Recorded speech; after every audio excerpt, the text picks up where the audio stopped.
Yo, yo, yo, yo, yo, yo, yo, yo, yo, what it do? What it be? It's your boy Agent A and T ripping the motherfucking spell block Agent C gang. You know we don't play none of that shit, all that shit. And today I got a kind of a long video, so strap in, try and keep up. I'm gonna try and keep things as in chronological order as possible and in the best explanation, so bear with me. But today we're gonna be talking about the Genovese crime family. I got some Mafia 2 and 3 gameplay over that. So, hope y'all enjoy this. But let's start it out. The Genovese crime family is not only the largest, but the oldest of the notorious five families of New York. And the story of the Genovese, or Genovese, depending on how you want to pronounce it, it starts in 1894 when Giuseppe Morello and his family migrated from Corleone, Sicily to New York City. Now, the Morellos had mafia ties back in Corleone, as Giuseppe's stepdad and his uncle were men of honor in the old country, and it's theorized that an investigation and sentence from Italian authorities towards Giuseppe on charges of counterfeiting may have been a reason for the family immigrating to America. Now, the Morellos went from New York to Louisiana and later Texas in search of honest farm work at first, and that ended with Giuseppe and a couple of the family members contracting but surviving a malaria outbreak in Texas. Now, then they moved back to New York in 1898, and just about like 4 years later, he opened a saloon, which, in my estimation, and probably a lot of others, is the start of what would become what we know as the Genovese crime family. But in the early 1900s, there was no five families, there was no commission, there was no none of that. New York's underworld was a melting pot that was mostly ruled by Italian mobsters and mainly Jewish gangsters at the time. Italians were just, emigrating in the early 1900s and, late 1800s, but Jewish mobsters mostly ruled the New York underworld at the time. So Morello's gang, though, would be known as the Morello Gang or the 107th Street Mob, not to be confused with the 107th Street Gang started by Tommy Lucchese. And Giuseppe and his stepbrother Niccolo Morello, or he was also called Nicholas Terranova, they were the main bosses of the family, and they operated out of their bar in Harlem. Then, in 1904, Giuseppe's half sister married Ignacio the Wolf Lupo, which still got to be one of the coldest crime names, the Wolf. So he was the boss of Little Italy, and the Morellos and Lupo decided to kind of click up. They were bonded through family at this point, and they had a nice operation going. Even back then, the mob was counterfeiting, loan sharking, and extorting businesses to make money, and it was actually the Morello family who introduced the tactic of laundering illegal money through legitimate businesses. The Morellos also figured that black hand extortion tactics, they that used in old Italian, they brought them over uh, to Louisiana, and then Giuseppe has adopted these tactics in New York, and this was to make businesses quote unquote pay protection money, on a weekly or even monthly basis instead of robbing them one time, risking jail and all that, and being feared as just a gangster, uh, paying, making them pay protection money and then laundering that protection money through a legitimate business that you probably ran in the same area as these other businesses. I mean, it all worked out. I mean, your business is getting robbed or bombed, and my business isn't. Pay me a little money extra, and I'll make sure that stops. And could be the mob itself that was doing it, or even an enemy uh gang in the area or whatever. But Morello also believed in ruling with an iron claw. He didn't have one of his hands. It was had like three fingers. It looked like old dude from Scary Movie 2, but Giuseppe Morello was, hey, he was out here doing big things, making boss type moves, and he violently eliminated any competition. And Wolf Lupo and Tommaso the Oxpedo were notorious mob hitmen. And the Morello family calling card, with all them clicked up, their main thing was dismembering enemies and putting their bodies in barrels and leaving them around the city, just to send a message. You feel me? Like these dudes. eh, Wolf Lupo was suspected of over 60 murders in like a 10-year span and didn't never got arrested. I mean, he might have gotten arrested or charged, but he never served any jail time for it for sure. Same thing with Tommaso Petto. He was just notorious for getting jobs done, and I don't think he ever served any kind of jail time for those. But the Morellos actually initiated the Mafia Kimura War that I covered in the Origins in the Mafia video. I'll leave a link to that in the description or something, or leave a link to it in the video in one of these up here. You look in the far right corners or something like that. I'm learning how to use YouTube, y'all. Bear with me. But so the Mafia Kimura War, they started started in 1915. The Morellos actually were kind of the main cause behind that.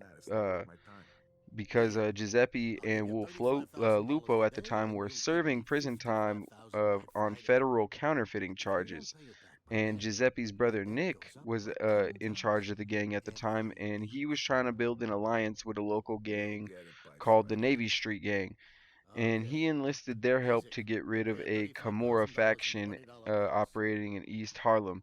Now, I've covered the Camorras before. They are closely related to the Mafia. Both organizations originate in Italy and Sicily, respectively, but they have different leaderships and structures and different ways how they handle things. Mafia and Camorra, two different things, definitely not the same thing. But after the Navy Street Gang helped, it's kind of like the Bloods and the Crips of Europe. I'm sorry, but yeah, the Camorras and uh, Camorra and Mafia is pretty much the Bloods and the Crips. Y'all are pretty much from the same place, rep different things, but you know, same but different. But anyways, uh, after the Navy Street Gang helped the Mafia, they double-crossed the Morellos, and Giuseppe's brother Nicholas was killed by the Camorras. And despite the Camorras believing in Omerta, the Navy Street Gang was just an American gang. And when the feds came through, Ralph the Barber Yellow ratted on Navy Street and the Camorras, which essentially ended any chance the Camorras had in America. And to this day, they really don't have much of a presence here. And definitely, definitely, excuse me, never had the status that the mafia did in America. So a couple of years after the Mafia Kimura War ended, the Prohibition era had started, and alcohol being outlawed opened up a whole new racket for the mob, and Giuseppe Morello got out of prison just in time to capitalize on this new opportunity. But before he could do that, he realized times had changed since he was locked up, and he had to take care of some things like when Morello got out, his brothers Vincent and Nicolo were already dead. They were killed in the Mafia Kimura War, and the Morello crime family was not even ran by any of the Morellos. It was actually ran by a close friend of theirs named Salvatore D'Aquila, or D'Aquila, or whatever is, however you pronounce it. He didn't exactly welcome Wolf Lupo or Giuseppe Morello back with open arms. He saw them coming back as a threat to his power. He pretty much said, "Oh, they coming back, or they getting out. They either gonna try and get their power back, or they gonna try and take their power back." And I ain't having that. You feel me? So they gotta go. So Lupo actually went into hiding, left the life of crime behind him, gave up all of his rackets to D'Aquila, and he died a peaceful death of old age. Later on down the line. Meanwhile, Giuseppe Morello, he fled to Sicily and plotted on gaining his empire back, just like D'Aquila had thought he would. And while Giuseppe was in Sicily, an up-and-coming mobster named Joe Masseria was making a name for himself and had plans on staking his claim. And he actually had backing from Giuseppe Morello and another major player from Sicily named Vito Cashio Faro. And he was a major player. He's sometimes referred to as the boss of all bosses in Sicily, and Sicily don't even have one of them. So that's just, how big he was back in like the 19, late 1880s or late 1800s, early 1900s, up until around, when Prohibition started. When Prohibition started, that's when Mussolini kind of started cracking down on mobsters and all that. And I might get to that in a future video, but it doesn't really have anything to do with the American mafia in a sense. But I digress. Uh, like I said, Giuseppe had clicked up with Joe Masseria, and they were getting, they had pull from Don Vito, who was the boss of all bosses, and Tequila didn't like Masseria or Morello. So when Masseria and Morello both, they got back to New York City eventually, he tried to have Masseria killed, which Masseria survived, and this made Tequila look weak, especially after Tequila's main shooter and bodyguard Umberto Valente was killed in August of 1922. And this was important. This, death was important because supposedly this was the first hit done by a young Lucky Luciano, allegedly. And Joe Masseria effectively took over the Morello family and made Giuseppe Morello his consigliere. And there was relative peace after Tequila was murdered in 1928. And even before then, his power was severely weakened, but following the Castellamarese War, his crime family, or the remnants of what would become known, or what would, they would become known as the Gambino crime family. So in a sense, the Gambino and the Genovese crime families are very closely related as they share similar roots, but as I alluded to earlier, the Castellamarese War, in a sense, was kind of World War I for the American mafia. So after the war, which I will get into in a second, not World War One, but the Castellamarese War, the five families were officially formed. Uh, but like I said, let me just mention that it was during the Prohibition era, just before the Castellamarese War, where guys like Lucky Luciano, Joe Adonis, Frank Costello, and Vito Genovese first started making a name for themselves. The war and everything that happened after that, though, made them the legends in America's underworld that they are today. So the Castellamarese War marked the end of the old age of the mafia and brought in a new era based in the old ways, kind of some like new rap music with old school flow type twist type shit. But during the mid 1920s, two mafia families from Castellammare de Golfo, Sicily. You see, I could have been Italian. You motherfucker. Anyways, sorry y'all. But two mafia families from Castellammare de Golfo, Sicily. One of them was led by Nicola Shiro, and he led what would eventually become the Bonanno family, and the other was Don Vito Faro, who is actually associated with the Morello family since the early 1900s, but his backing of Joe Masseria uh, kind of moved the Castellammare factions deeper into, the American scene. So Don Vito was actually arrested during the mid 1920s. Um, Joe Masseria took over as the boss of all bosses, like 1930, 1931-ish. And so when this happened, there wasn't really like a big homie from Sicily kind of telling him how to run things. Joe Masseria kind of just took over and started implementing what his vision or, what he thought the mafia should be. And so he immediately started demanding tribute from other crime families, and he demanded undying loyalty from his allies. And after Nicola Shiro warned San Francisco mob boss Frank Lanza of a kidnapping plot against him by Masseria, Shiro kind of fell out of favor with Masseria, and not even kinda. He got forced out of his own family, which, it was originally headed by a man named Giuseppe Bonanno, and his consigliere Stefano Magarino.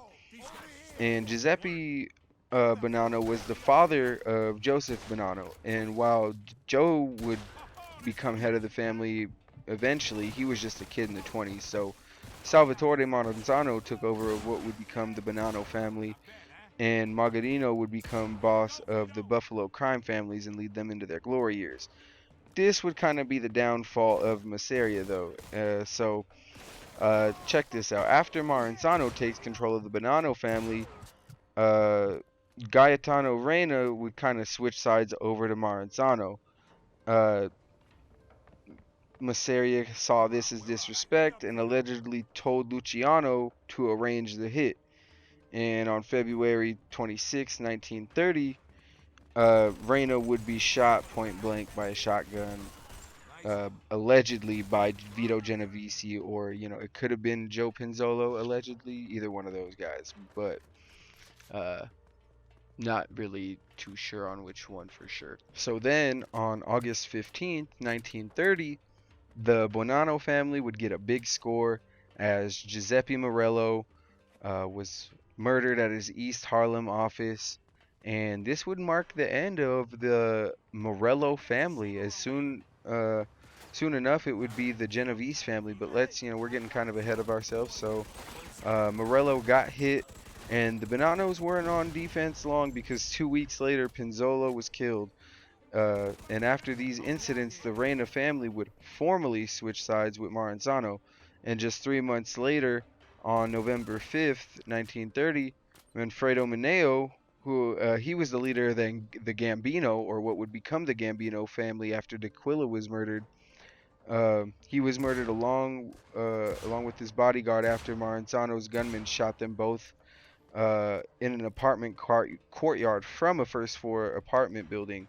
Of course, they planned the hit, and originally they wanted to get Masseria, but they figured Mineo and his bodyguard were just as good since Mineo had become, closer with Masseria after Morello's death. Mineo had survived the Castellamorisi War, so he thought maybe he could help him out. So they cut that off real quick. So Mineo and Morello, with those two gone, Joe Masseria's power was, it was taking a nosedive. He had, two of the old school, mob bosses and leaders on his side, and they just got clipped by these young guys. His power was weakening, and nobody was really fearing him. And Lucky Luciano had secretly conspired with Salvatore Maranzano to get rid of Masseria, in which Masseria discovered the plot. Here's the crazy part. He discovered the plot and hired Joe Adonis to kill Luciano, but Joe Adonis and Luciano were, they was tight. So instead of killing him, Adonis warned Luciano, which gave Luciano time to... He somehow lured Masseria to his fate on April 15th, 1931. Luciano set up a card game. Masseria went to go play cards with Luciano. They both know that they wanted to kill each other, yet they still went, which is... It's just crazy to me, but that's the life, I guess. But Luciano excused himself to the bathroom, and he had the A-team of shooters pull up. Albert Anastasia, Bugsy Siegel, Vito Genovese, Joe Adonis.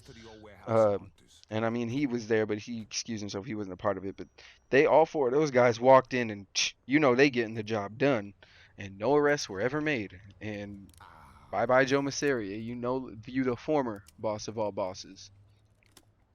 And so now, with Masseria out of the way, now it was Maranzano's turn to be boss of all bosses.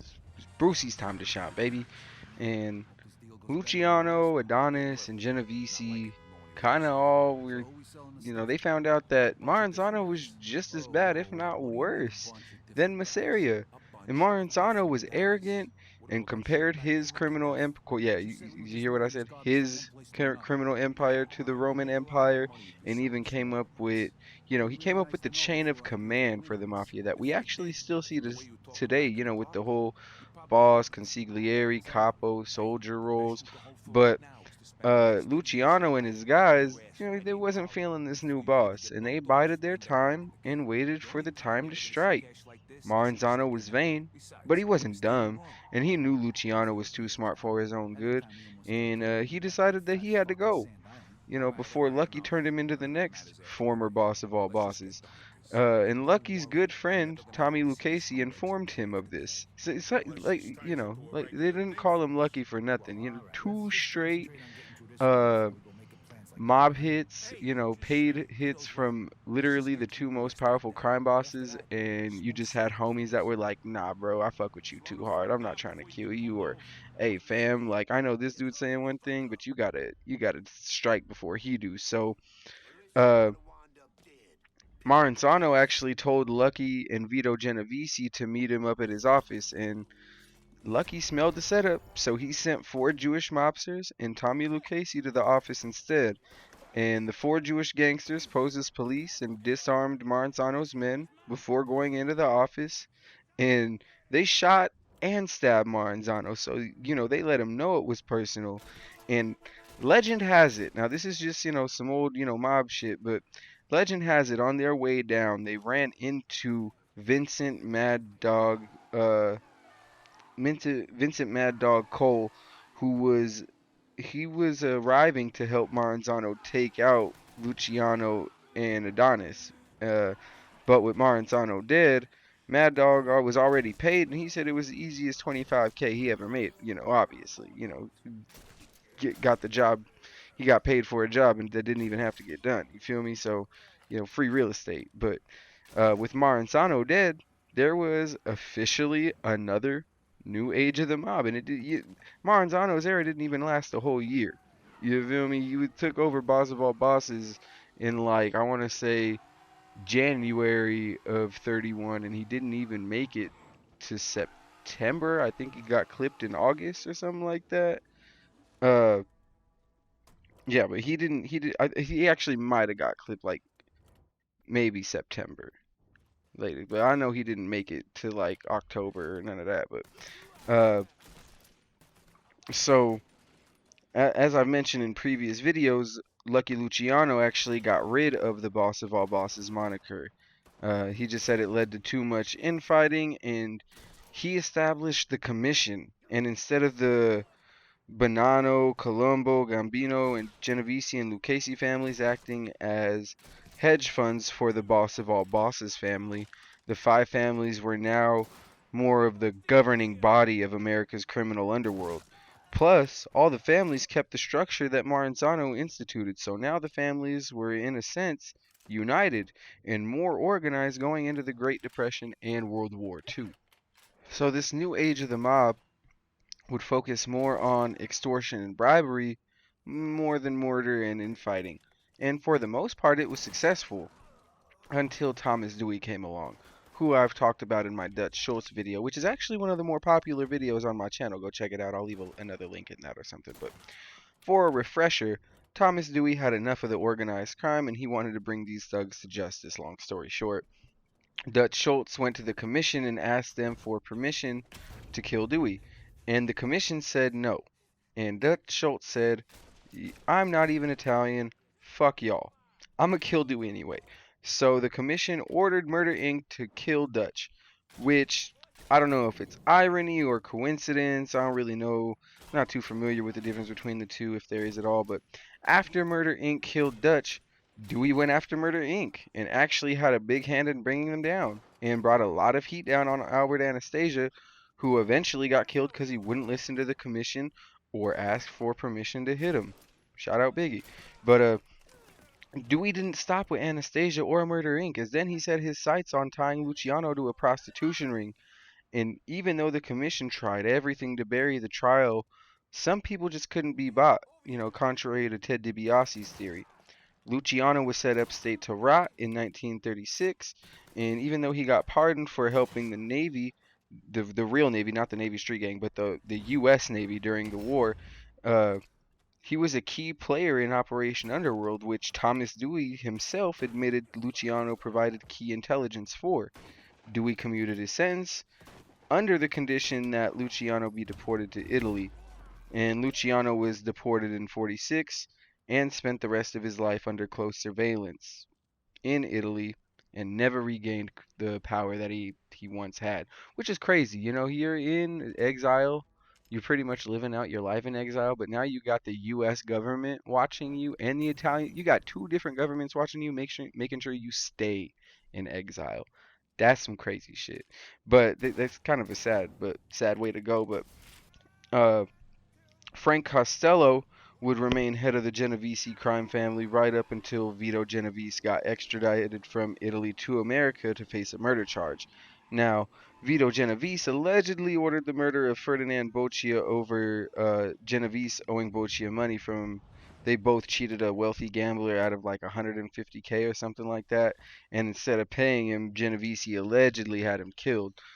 So Genovese fled to Italy in like 1936 and remained there until he was arrested in Italy in 1944 for running a black market ring, of course, stealing and smuggling goods from the army. And on June 1st, 1945, he was extradited to America and literally arraigned the next day. And in less than a week, both of the key and star witnesses to the Boccia killing ended up dead, and Genovese would end up a free man. And for the next few months, Genovese plotted, and he was handling legal issues. His wife actually divorced him and testified against him and spilled the beans on his illegal activities in a federal court.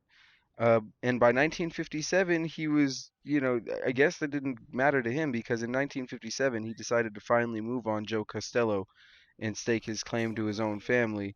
So on May 2nd, 1957, Vincent the Chin Gigante would shoot Joe Costello outside his apartment. Not long after this, Costello appointed Genovese to be the boss of the Genovese crime family, and it's still named after him to this day.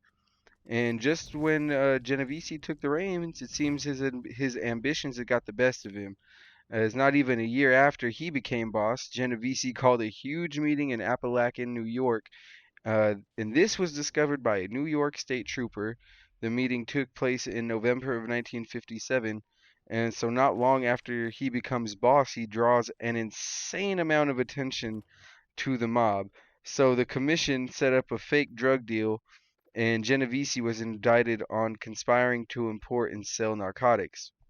While his trial was going on, Joe Valachi became the first mobster to expose the inner workings of the mafia to the government at a federal trial, which I'll probably get into in a future video. But with Valachi's testimonies and Genovese's reputation and mistake of being set up, it effectively ended his reign as boss. And the golden ages of the Genovese family were pretty much done, as Vito would spend the rest of his life in jail. The Genovese we were without proper leadership up until like 1981, when Vincent Gigante took the reins and literally brought the family into the 21st century under his leadership. And Vincent Gigante deserves a whole video in himself because he literally played crazy and ran a successful criminal organization for over 25 years. But after his death of natural causes in 2005, the Genovese leadership structure isn't exactly clear, but there have been indictments on members as current as 2002. But again, leadership is in limbo and hasn't really been defined.